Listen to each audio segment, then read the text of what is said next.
नमस्कार, मी अनुपमा देसाई जवळगी आणि तुमचं माझ्या YouTube चॅनलमध्ये स्वागत आहे. आज परत एक एक्सपेरिमेंट घेऊन आलेली आहे. आपण पॅम ग्राउट यांच्या E² या पुस्तकातले आपण एक्सपेरिमेंट्स करतो आहे. आज 8वा नंबरचा एक्सपेरिमेंट आहे. आधीचे 7 एक्सपेरिमेंटची एक वेगळी प्लेलिस्ट केलेली आहे. म्हणजे तुम्ही या एक्सपेरिमेंट पासून चॅनल बघायला सुरू केला तर तुम्हाला आधीचे 7 त्या प्लेलिस्टमध्ये जाऊन बघता येतील. केले नसतील त्यातले कुठले तर मी नक्की रेकमेंड करेन की आधी ते 7ही एक्सपेरिमेंट करा आणि मग हा 8वा करा.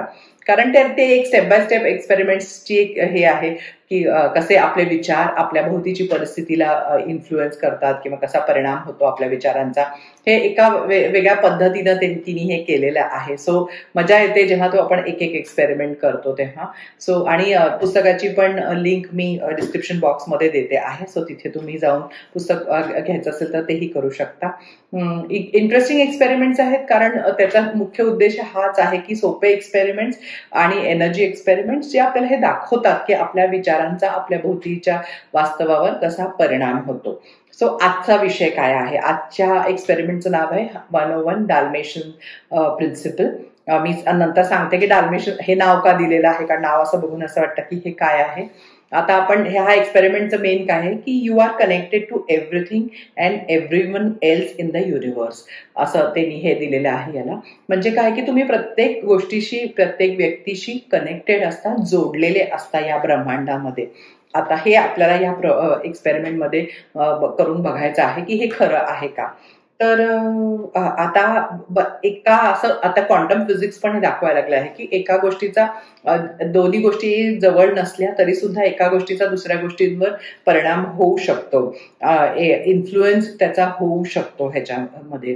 तर ह्याचे आधी सुद्धा खूप प्रयोग झालेले आहेत. तर मागे एकदा फिजिसिस्टने असा प्रयोग केलेला होता की 2 लोकांना 2 वेगळ्या वेगळ्या खोल्यात बसवलेलं होतं आणि त्यांचे ब्रेन्स EEGला इलेक्ट्रोएन्सेफलोग्राफ्सला कनेक्टेड होते आणि त्यांचं रिडिंग म्हणजे ते दिसत होतं स्क्रीनवर आणि एका व्यक्तीच्या डोळ्यावर स्ट्रोब लाईट्स टाकत होते आणि ते त्याच्या लाईट्स ते डोळ्यावर पडल्यामुळे त्याच्या ब्रेनमध्ये जो पॅटर्न दिसत होता तो त्याच्यापेक्षा लांब बसलेल्या दुसऱ्या व्यक्तीच्या पण ब्रेनच्या पॅटर्न मध्ये तो दिसत होता. म्हणजे त्याच्या डोळ्यावर काहीच हे पडत नव्हतं. सो तसं कारण काहीच नव्हतं की त्याच्या सुद्धा ब्रेनमध्ये तो पॅटर्न दिसावा, पण तरीही तो पॅटर्न त्याच्या ह्याच्यात दिसत होता.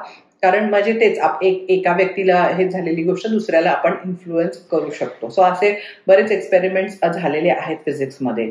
आता ह्या एक्सपेरिमेंटचा म्हणजे आता हे तर EEGचं झालं, आपण चेक करू शकतो, पण ह्याचा काय फायदा काय आहे हे माहिती असण्याचा. सो असं आहे की आपण ह्याचा मागचा प्रिन्सिपल असा आहे की आपण मनुष्य आहोत, तर आपण मनुष्य आहोत या ह्याच्याने इतर सगळ्या मनुष्यांशी एका इनविजिबल म्हणजे दिसत नाही अशा एनर्जी फील्डनी, ऊर्जेच्या फील्डनी असेल किंवा त्यांनी आधीच्या चॅप्टर्समध्ये म्हणलेले फील्ड ऑफ पॉसिबिलिटी जो आपल्या आजूबाजूला सगळीकडे आहे त्याच्याने आपण एकमेकांची कायम जोडले गेलेलो आहोत. सो हे याचं हे आहे आणि ह्याचा खूप चांगला उपयोग आपण करू शकतो.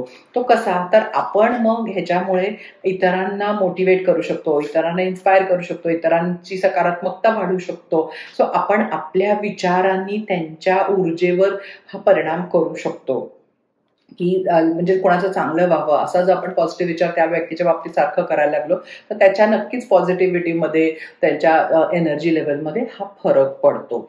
सो आता 101 डाल्मेशियन्स हे नाव का दिलेलं आहे प्रयोगाला, तर तुम्ही त्याचा सिनेमा बघितला असला 101 डाल्मेशियन्सचा, तर त्याच्यात असं दाखवलंय की ती कुत्री कसं एकमेकांना संदेश देत असतात, मेसेज देत असतात, धोका वगैरे असला की, असं त्याचं खूप छान सीन आहे त्या पिक्चरमध्ये, म्हणून तिने तो वापरलेला आहे. तर प्राणी पण एकमेकांशी असं हे करतात, कम्युनिकेट करतात. आता अक्षरशः आय थिंक 8-15 दिवसापूर्वी तुम्ही बघितलं असेल कदाचित की जपानमध्ये सायंटिस्टने आता हे केलेलं आहे शास्त्रज्ञांनी की आता झाडं सुद्धा एकमेकांशी कसं बोलतात. तर त्याचं तुम्ही गुगल केलं तर तुम्हाला तेही दिसेल की आता झाडं एकमेकांशी कशी बोलतात, एकमेकांना धोका आहे हे कसं सांगतात, याचा अगदी एक्सपेरिमेंट करून त्यांनी त्याचा व्हिडिओ टाकलेला आहे. सो अगदी बघितला नसेल तर जरूर बघा. सो तसंच आपण देखील दुसऱ्या व्यक्तीशी कनेक्टेड नसताना आपण त्यांच्यापर्यंत पोहोचू शकतो. सो असं आपण दुसऱ्यांना आपल्याला वाटतं की ह्यांना आपल्याला सकारात्मकता द्यायची आहे, त्यांच्या आयुष्यात चांगलं व्हावं अशी इच्छा आहे, तर आपण हे असे आपल्या विचारांनी त्यांच्यावर थोडासा प्रभाव पडू शकतो. सो आता हे तर झालं चांगल्या ह्याच्या संबंधी, पण असं बघा की ह्याच्यामध्ये बऱ्याच वेळेला एखाद्या व्यक्तीला आपण जज करत असलो किंवा त्याच्याबद्दल नकारात्मक बोलत असलो इतरांशी, किंवा आपल्या मनात देखील नकारात्मक विचार करत असलो, तरी देखील म्हणजे आपल्याला वाटतं की आपण काय मोठ्यांदा बोलत नाहीये, पण तरी देखील आपण जोडले गेल्यामुळे त्या समोरच्या व्यक्तीच्या ज्याच्याबद्दल आपला हा नकारात्मक विचार चाललेला असेल, तर त्याच्याशी आपण कनेक्टेड असल्यामुळे त्याची एनर्जी कमी होऊ शकते म्हणण्या, किंवा असं म्हणू शकतो की आपण जेव्हा पुढच्या वेळेला त्यांच्याबरोबर त्यांच्याशी आपलं भेट होईल त्याच्यात, तर आपण जे असं नकारात्मक बोललेलं त्याचा परिणाम आपल्या त्या नात्यावर होऊ शकतो. सो हा एक अगदी म्हणजे विचार करण्यासारखी गोष्ट आहे, तर की असं तर नाहीये ना की आपण नकळत असं काहीतरी करतो आहे की जज करतो, हे करतो आणि त्याच्यामुळे आपल्या नात्यावर त्याचा परिणाम व्हायला लागलेला आहे.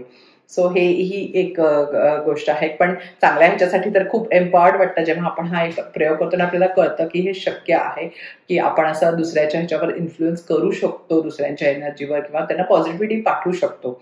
सो हे फार महत्वाचं आहे. आता प्रयोगात काय करायचं आहे, प्रयोग हा नेहमीसारखा 48 तासाचा प्रयोग आहे. त्या प्रयोगामध्ये आपल्याला कोणीतरी एक निवडायचं आहे, की एक व्यक्ती निवडायची आहे. आता त्यांनी असं म्हटलं की ती व्यक्ती अशी पाहिजे की ती आपल्याला कधीतरी भेटलेली पाहिजे आहे. सो कारण असं आहे की फिजिक्सचे प्रोफेसर आहेत कॅलिफोर्निया युनिव्हर्सिटीत, त्यांचं एक खूप छान वाक्य आहे, once you have met someone and shaken that person's hand you are forever entangled. So आपण ज्या व्यक्तींना भेटतो कधीतरी त्यांच्याबरोबर आपलं एक आता आपण जसं ऋणानुबंध म्हणतो ना, तसं की आपलं एक कनेक्शन त्यांच्याशी झालेलं असतं. सो म्हणून अशीच व्यक्ती निवडायची आहे की जिला आपण भेटलेलो आहे. आणि मग काय करायचं आहे की आपल्याला त्या व्यक्तीला आता मेसेज द्यायचा आहे. तो मेसेज त्या व्यक्तीला पोहोचला हे कसं कळणार, म्हणून आपण त्या व्यक्तीला एक अगदी स्पष्ट स्पेसिफिक मेसेज द्यायचा आहे की आपल्याला त्या व्यक्तीकडनं काय करून हवं आहे, कारण तरच आपल्याला कळेल की त्या व्यक्तीला कळलंय का नाही. सो अशी कुठलीही व्यक्ती घ्या तुम्हाला जिला निरोप द्यायचा आहे, आणि तिच्याकडनं काय अपेक्षा आहे ते पण स्पष्ट सांगायचं आहे. मग त्या व्यक्तीला आपल्या डोळ्यासमोर आपल्या मनात आणायचं आहे आणि त्या व्यक्तीला ते समोर आणून ते सांगायचं आहे की काय अपेक्षा आहे. मग आता तिने एक उदाहरण दिलेलं आहे की तिने तिच्या पार्टनरला निरोप दिला की ब्रेड, घरी येताना ब्रेड घेऊन या असं. तर तसं तुम्ही कदाचित फोनसाठी करू शकता की त्या व्यक्तीने तुम्हाला कॉल करून म्हणायला पाहिजे किंवा असं फोन कर त्या व्यक्तीचा यायला पाहिजे असं. सो त्या व्यक्तीला आपल्या मनात समोर आणून तो आपला निरोप द्यायचा आहे की काहीतरी गोष्ट त्यांच्याकडनं तुम्हाला हवी आहे किंवा त्यांनी फोन करणं अपेक्षित आहे वगैरे असं.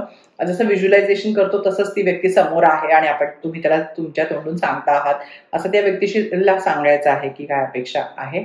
आणि जेवढं सेन्सेस आपण वापरतो तसंच आवाज वगैरे सगळं वापरून ते मनात त्या व्यक्तीला सांगायचं आहे. ती व्यक्ती समोर कशी दिसेल वगैरे व्हिज्युअलाइज करा आणि त्याचा निरोप द्यायचा आहे मनात की असं आहे. आणि मग 48 तास वाट बघायची आहे की जे तुम्ही सांगितलेलं आहे ते होतं का.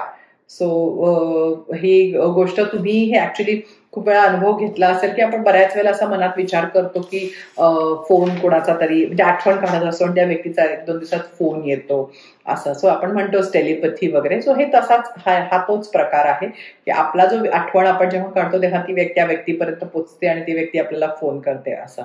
सो तसं काहीतरी पण इथे स्पेसिफिक करा की काय अपेक्षा आहे तुम्हाला, आणि 48 तासात पॉझिटिव्ह एक्सपेक्टेशननी प्रयोग करायचा आहे आणि बघा ती गोष्ट होते का.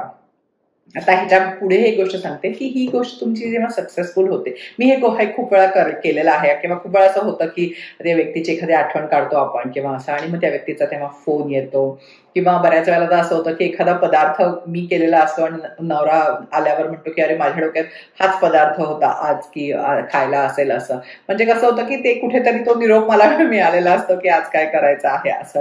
किंवा गाण्याबाबत खूप काही कधीतरी होतं की आपण एखादं गाणं गुणगुणत असतो आणि म्हणजे दिवसभर आपल्या डोक्यात असतं एखादं गाणं आणि मग नवरा आला की तो थोडं काही वेळाने तो तेच गाणं गुणगुणतो आणि इतकं रॅन्डम गाणं असतं ना, तर हे खूप वेळा असं आश्चर्य वाटतं मला. हे माझ्या बाबतीत खूप वेळा होतं हे असं. सो मला असं वाटतं की अरे कसं कळलं, मी तर मोठ्यांदा पण म्हणत नव्हते असं. सो हे असे काही हे इन्सिडेंट्स तुमच्याही आयुष्यात नक्की झालेले असतील.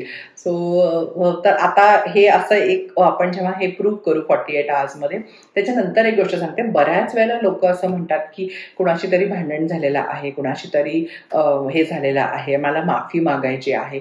तर हे असंच तुम्ही त्या व्यक्तीला समोर तुमच्या मनात आणून तुम्ही तुमच्याकडनं माफी मागून टाकायची. असं की त्याच्या म्हणजे तुम्हाला काही सांगायचं असेल. बऱ्याच वेळेला कसं होतं की भांडण होतं काही व्यक्तींमध्ये आणि मग ती व्यक्ती बोलणं बंद करते. मग आता असा प्रश्न पडतो की बोलतच नाहीये तर मी माझी माफी कशी पोचवणार किंवा माझी बाजू कशी हे करणार. तर अशा वेळेला ह्या गोष्टीचा उपयोग होतो की त्या व्यक्तीला आपल्या मनात आणायचं, आपल्या समोर बसवायचं आणि आपण त्या व्यक्तीला आपल्याला काय सांगायचं आहे, आपल्याला काय माफी मागायची, आपल्याला काही स्पष्टीकरण द्यायचं आहे ते देऊन टाकायचं आणि मग आपण त्याच्यावरचा आपला हे काढून टाकायचा. म्हणजे आपण ते करतील का माफ असं नाही, तुम्ही तुमच्याकडनं केलेलं आहे, त्यांच्यापर्यंत पोचलेलं आहे, या विश्वासाने ते करून टाकायचं. बघा खूप हलकं वाटतं एकतर, आणि ती जे मनात बोच राहिलेली असते की आपल्याला कसं सांगणार कसं करणार, तर त्याच्यासाठी हे एक खूप छान टेक्निक आहे. सो पहिल्यांदा जेव्हा तुम्ही 48 तासात हा प्रयोग तुमचा सक्सेसफुल होईल ना, तेव्हा तुम्हाला ह्याचा विश्वास बसेल की हे होऊ शकतं. सो ते तुम्हाला जी भावना पोचवायची आहे त्या दुसऱ्या व्यक्तीपर्यंत, ती तुम्ही अशा दृष्टीने पोचवू शकता. आणि सक्सेस झालं की बघा की तुम्ही इतर किती लोकांना तुम्ही पॉझिटिव्ह विचार, पॉझिटिव्ह भावना, उत्साह, एनर्जी, असं गोष्टी तुम्ही इतरांचा विचार करून त्यांना हे परस्पर पाठवू शकता. सो असा तुम्ही एक हातभार लावू शकता जगात पॉझिटिव्हिटी स्प्रेड करायला. सो करून बघा एक्सपेरिमेंट. आवडला तर लाईक करा, ज्यांना उपयोग होईल त्यांच्याबरोबर शेअर करा. तुमचा अनुभव ऐकायला मी उत्सुक आहे. आणि असंच पुढच्या व्हिडिओमध्ये एक नवीन विषय घेऊन भेटूया. थँक्यू. नमस्कार.